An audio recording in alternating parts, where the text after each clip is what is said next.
nasıl da hoyrat, savaşırken savrulurken büyüttü hayat.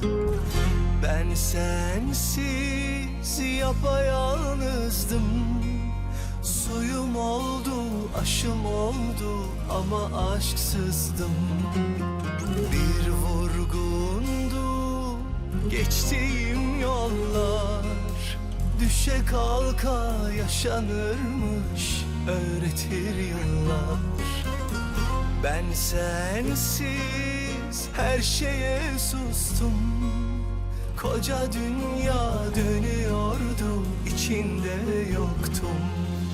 Sevdanı bulmak yıllar sürdü, hoş geldin gönlüme, kaderim güldü. Tut elimden beni çok sev, kimseye verme. Seveceksen ömürlük sev, bir günlük sevme. İyi günde kötü günde sakla göğsünde. Sen bu kalbe iyi geldin, benden hiç gitme. Tut elimden beni çok sev, kimseye verme. Seveceksen ömürlük sev, bir günlük sevme. İyi günde kötü günde sakla göğsünde.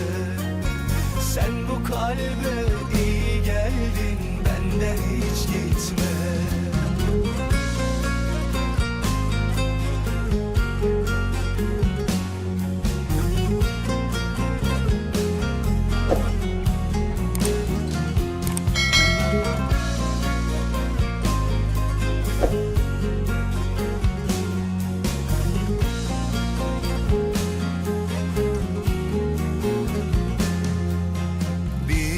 Sabahsız geceydi ruhum, gün misali gözlerinde güneşi buldum.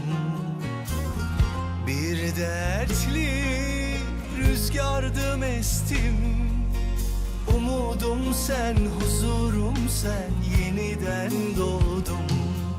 Sevdanı bulmak yıllar sürdü, hoş geldin gönlüme, kaderim güldü.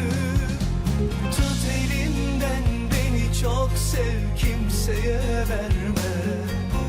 Seveceksen ömürlük sev, bir günlük sevme.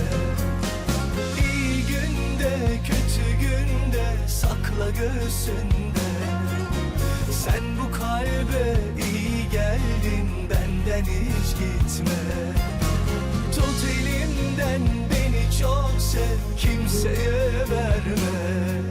Seveceksen ömürlük sev, bir günlük sevme. İyi günde kötü günde sakla göğsünde. Sen bu kalbe iyi geldin, benden hiç gitme.